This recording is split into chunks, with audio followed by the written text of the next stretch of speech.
Hello. I'm here for the serious advice because cutting off your own family is difficult, specifically when they are dependent on you. But I have done so much for them for so many years, while they have just used that nature of mine and exploited me. So tell me if I'm making the right decision or not. It all goes back to my dad being a drunkard who was heavily interested in gambling. Because of this, he took several loans over the years, and because of this, my life from the age of 19 has been all work and no play, only for me to not even spend a penny on myself. It would all go to my dad's debts and the family expenses because at that time, I was the only breadwinner. So imagine my frustration when, after so much, I get betrayed. I have always been interested in fashion design, but I never got the opportunity to work on that. I had to take care of my family and take responsibility. So I started working from a really young age. Life was not so good, but I kept on telling myself that it would all be over one day. Trying to earn money was my sole goal at that point. I still remember the days when I used to work two jobs while also trying to study. On top of this, there were household chores. To say that it was stressful would be an understatement. I would try to save as much money as possible. I wanted to get rid of the loans as fast as possible, and soon the day came. After so much hard work and patience at the age of 24, I helped my dad pay off all his debt. It was a dream come true moment because I was finally done. I could finally start thinking about my dreams and apply them to my dream company. My dream of becoming a fashion designer was so close, and I was very focused on making it come true. It took me some time, but I managed to secure an interview with my dream company. I was really excited and had so many plans. I knew that appearances mattered and I wanted to impress them as well. So instead of buying an outfit, I planned, designed, and stitched an outfit myself. It was difficult for me, but I somehow did it.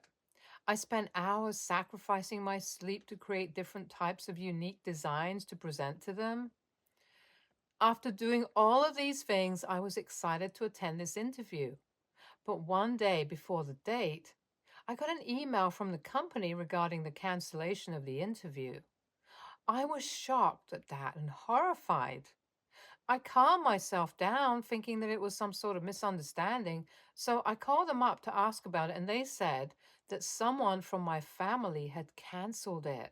They also added that this person was really rude and they do not want to be associated with me anyway. I felt like crying.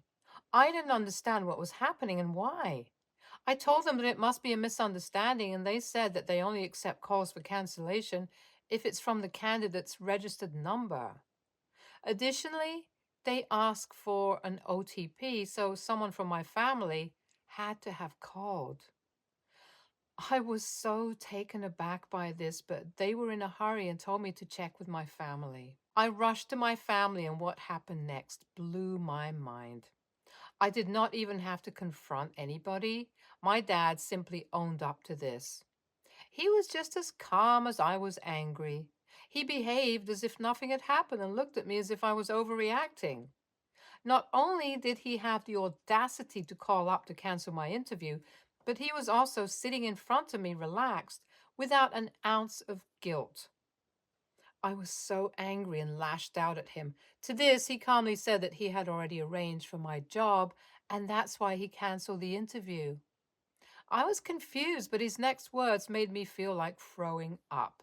Apparently, he had already promised his friend that I would work under him, and on that note, took a loan from his friend. I was supposed to work to pay that loan off. When I asked him why he did it, he refused to give me any reason and said that I should just work instead of complaining. I was so done. I had spent years fixing up my family's problems and paying off his debts.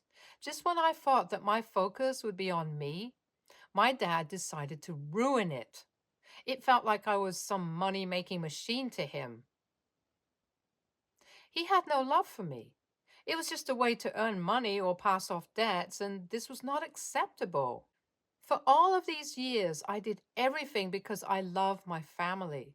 But they showed me again and again that they have no love for me. So, with a heavy heart, I decided to bring my dad back to square one by refusing to work at his friend's or to help him pay off his new debt. He thought I was joking and didn't even take my words seriously. I continued and said that he must move out within a week because I didn't want to spend money on him anymore. Paying for my family has always cost me quite a lot, and I was done living with backstabbers. Update 1. It's been 3 days, and now that my dad has finally realized that I was serious about him moving out, he has changed his tune completely. He's pretending to be all nice and sweet. He even apologized to me regarding the canceled interview. I went to my dream company yesterday to talk to them and apologize for the cancellation. Initially, they were not accepting of the situation, but after I showed them my designs and kept on insisting on giving me one chance, they agreed to reschedule the interview. I am pleased about this, but I have not told my dad anything. I don't want my chance to get ruined because of him, not again. He is being so sweet, but as expected, he started requesting me to help him pay back the recent loan. One thing that I don't understand is how can a man be so broke after taking so many loans one after the other? But I told him clearly that I was not going to help him in any possible manner. I guess he believes that he can somehow still manipulate me. So he is continuing with his sweet behavior. But I know that this is not real. And to be very honest, I need some space. I have spent my entire life thinking and doing for others. I have been very strict about my decision to make my dad move out. I hope he doesn't create a mess. Do you guys think I'm being the a-hole by making him move out? Update 2. Hello, I'm back after my interview and I'm very happy to share this. I got hired. Right now, it's a small position, but I know that with hard work, I'll be able to become successful. Things have been going quite well from a career perspective. However, issues in my family are never ending. My dad did not take the whole idea of moving out seriously, and I had a huge argument with him the other day. It's so annoying and mentally draining. After I threatened to call the cops, he finally decided to move out. I felt terrible doing this to him, but I could not see any other option. Your comments are sweet and make me feel less bad about my decision, but my dad's continued comments about me being a horrible daughter eat up at me from inside. There is nothing that I have not done for my family. No one likes hearing such things over and over again like this. I don't know what to do. I just want to have some peace. Update 3. Hey Reddit, I've quite a lot to tell you guys. My dad was right to manipulate me in the worst possible manner. So, 2 days after he moved out, he showed up at my door and started crying. I was confused, and trust me when I say this, I would have taken him back, but he had other plans. He kept on howling until all the neighbors were trying to see what had happened and made a huge scene. He even started lying about how I mistreated him and threw him out of the house after taking all his money. I was baffled at this because he had never even left any inheritance for me. I was so done with this, and I shouted at him in front of everyone and told him off. I genuinely hate what he did. I would really consider having him back, but this stunt proved that he would never change. And I am done trying to change him. Update 4. Thank you for all the kind words. You guys are so right. They do try to gaslight me all the time. I have cut off my dad completely. I recently transferred some money to his account to help him set himself up because I know for sure that he has nothing. But that's the maximum I'm willing to do for him. Not anymore. I'm doing better in life, mostly because my mental health is all right. From saving a lot of money to keeping myself calm and sorted, everything is falling into place like this. Consider this my last post. Thanks for your support. NTA. I understand your dilemma. Cutting off a parent is very much stressful, but I completely agree with you, and you should not rethink. This is better for you. NTA, don't let them gaslight you into thinking that they deserve another chance because they will never change, no matter how many chances you give. Very toxic people, and yes, they were exploiting you completely. NTA, disgusting. It makes me so angry when I see people like this. Parents are supposed to take care of us and not the other way around. You did so much for them. They should be grateful to you. Instead, this behavior is unacceptable. People stick to your decision, and no matter what they say or do, please do not change it. They will try to manipulate you. Next story. My wife, 41, and I, 43, male, have been married for 15 years and have three kids, 20, 18, and 16. We have some money saved up for all three of our kids to continue their educations. This money is not put in specific education accounts, but we have always told our kids that this money is for continuing their education in whatever form they want that to be. We are encouraging college since neither my wife or I have college degrees and wish we could have gone that route. But we have also told all our kids if they want to pursue a different educational option, we will help them with that too. Our oldest is currently finishing up a program at a community college and has an internship which will most likely turn into a job offer immediately after she graduates. She still lives at home and we do not ask for any financial contribution from her as she plans to move out when she gets a job. Our 18-year-old is in her senior year of high school, and although she has applied to and been accepted to three colleges, she recently told us that she doesn't want to go that route. She told us she wanted to start her own business doing photography. She asked if she could use the money we saved for her education as a jump start to get her business started. We explained to her that the money we saved has always been for education, not anything else. I told her that we would support her in whatever she wanted to do after high school, but that doesn't mean we're going to financially support her in that.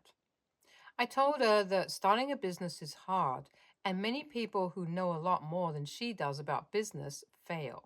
I suggested she go the route of her older sister and find a community college that offers both photography and business classes if she doesn't want to go to a 4-year school.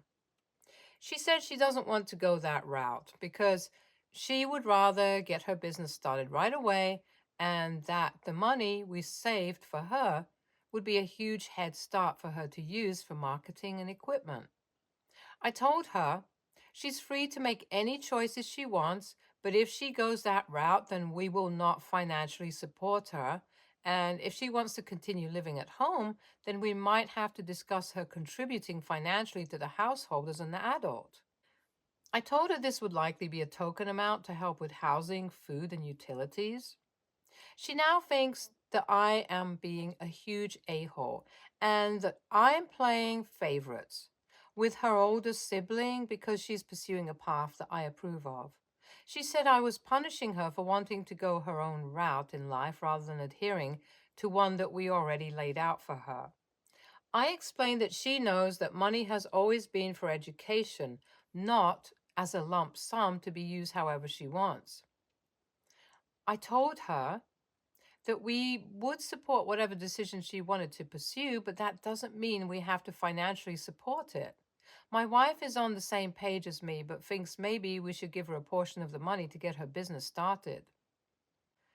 NTA, starting your own business at 18 with no real training or even business classes, is a recipe for disaster. Perhaps there's a compromise to be reached here where she needs to work for X number of years with a professional photographer and learn from them. After that, if she presents you with a solid business model, complete with expenses and it's well thought out, then maybe you'd consider using your fund for her business. But just giving her that money now, straight out of high school, would be a colossal mistake because this money was intended to set her out on a great start in life, and this won't do that. NTA. I think your offer for photography and business courses is amazing. It is a flooded industry and she needs to learn how to stand out. She wants to be an adult and start a business instantly without learning the ins and outs of running a business. She may be about to find out how tough it really is. It is your money and you decide how it's to be spent. NTA, I own a business, and my advice to her would be to get a business degree, even an associate's. Or you might also be willing to pay for her for a certificate or general business training. I'd love to be able to do that. Either way, NTA. Realistically, very few people will have a photography business that supports them entirely. So personally, I'd keep that money aside for if she realizes she does need a career education. NTA, photography business? You mean the thing anybody can do with their iPhones these days?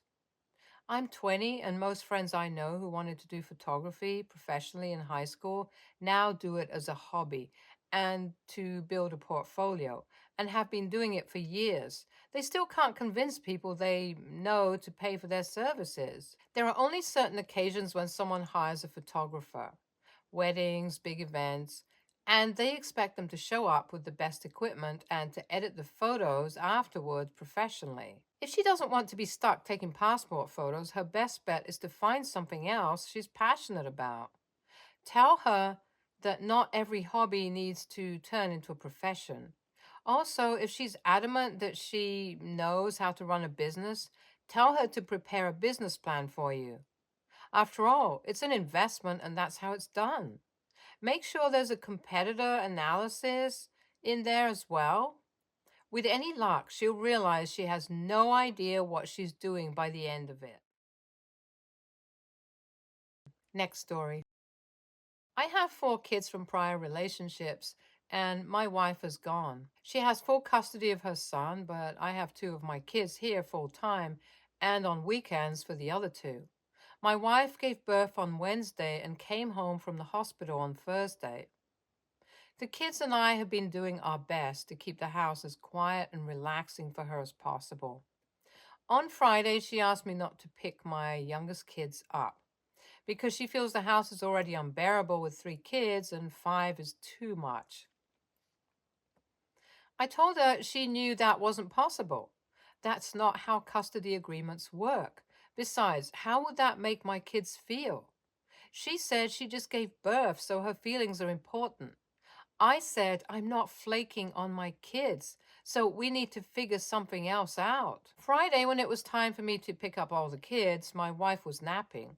I didn't want to potentially wake her, so I told my oldest, he's 19, to hold the baby until I got back. When I got back with all the kids, my oldest and wife was screaming at each other. The best I can tell is that she woke up and went looking for me. My son told her where I went. She called me a thoughtless prick. My son called her a hateful witch. And then they started screaming at each other. I got the kids to all go outside for a bit while I talked to my wife. She said I was an unbelievably selfish a-hole that couldn't even give her a break for one weekend. She said none of this would have happened if I hadn't insisted on picking up my younger kids. She said she wanted my oldest to leave, but I said that wasn't an option. She locked herself in our room. I get that childbirth is harder than I'll ever know, and she's exhausted. But I don't feel what she asked for is something I can give.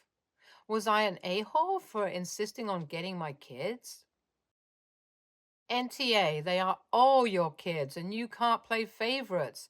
If she was having that much of an issue, she should have left for the weekend, preferably to a relative's house. But if there was no other option, a hotel. I get it. I have had kids. She is tired and bleeding, but the other kids can't be left to feel that they're being replaced by the new baby. It's not like you were refusing to help her. Oof, I'm going to come out and be the odd one out and say, ESH. Here's why. You are NTA for abiding your custody arrangements and not trying to flake at short notice. It's absolutely unreasonable to bail on your kids like that with only a short amount of time to give notice. You are the a hole, as is your partner for not making plans in advance to give birth to provide an atmosphere as relaxing and most conducive to recovering during a traumatic and exhausting period. I think you should have had all your other kids at alternative arrangements, if possible, for a week or so while you settled in, got into a routine, and your wife recovered. The time to do that was about 3 to 6 months prior to giving birth. Let the other kids know why and plan for the time they'll all get to meet their new sibling.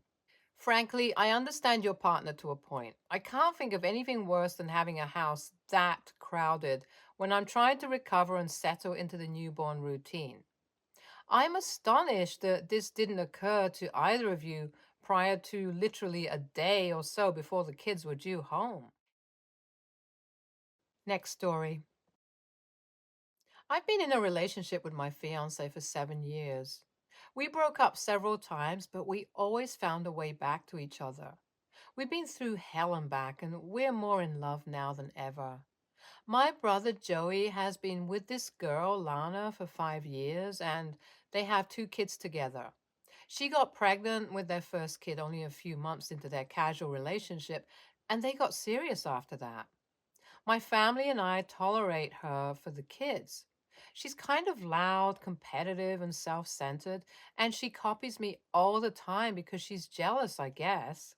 Last October, my fiance finally proposed to me, and a couple of months later, to everybody's surprise, Joey proposed to Lana. He always said that he didn't want to marry her, so this totally came out of left field.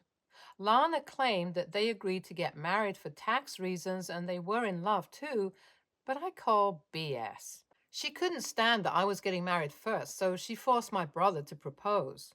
Next, she set their wedding date to 1 month after mine to one up me because that's how she is. I thought that was not fair to our guests because some of them live out of town and they can't afford to fly here twice in 1 month for 2 weddings. My mom agreed with me, and we went over to Joey's house to talk them into pushing their wedding date out further. Joey and Lana got very defensive. Lana said that she always dreamed of a summer wedding and she had the perfect dress for it, which was bright white, and my mom made an unnecessary comment about how she shouldn't be wearing a white dress. It only pissed off my brother more, and he screamed at us. I tried to get them to understand that they already have a wonderful family life, a house, kids, everything, and I haven't gotten to start that life with my fiance. So the least they could do is let me have my dream wedding in peace without her trying to compete with me. Joey called my relationship a sham and kicked me and my mom out of his house. Joey and Lana aren't talking to us. They uninvited us to their daughter's birthday party next weekend. I just want us all to live in peace with each other, without any competitiveness or ill feelings. I will apologize if I'm wrong. Reddit, AITA, YTA, and honestly, so is your mom. I tried to get them to understand that they already have a wonderful family life, a house, kids, everything, and I haven't gotten to start that life with my fiance. Sounds to me like you're the jealous one, and also just as competitive as you're making sister in law sound. YTA, your mom's an a hole too. Does she really think after 7 years you're a virgin? Your brother and his fiance are not a-holes in this situation. Stay tuned for more stories from our girl relationships.